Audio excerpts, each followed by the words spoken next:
settings tayo kung paano dito sa developer options. So simple lang guys, no? Dito tayo, punta po tayo sa settings, at saka dito click mo ito yung systems mo dito sa system.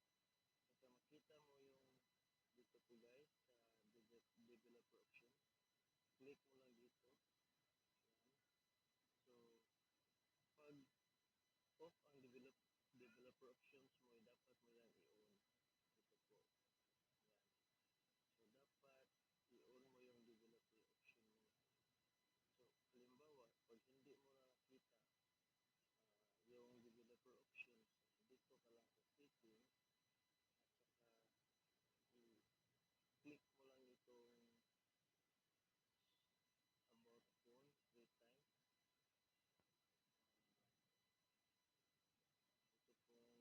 Ito pong click mo lang dito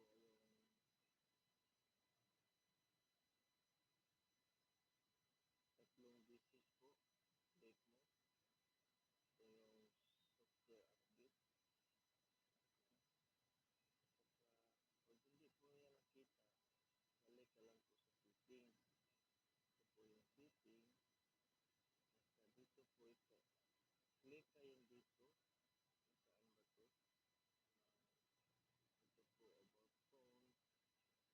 Ito po yan guys. Dapat click mo tatlong beses po itong build number 1, 2, 3. Yan.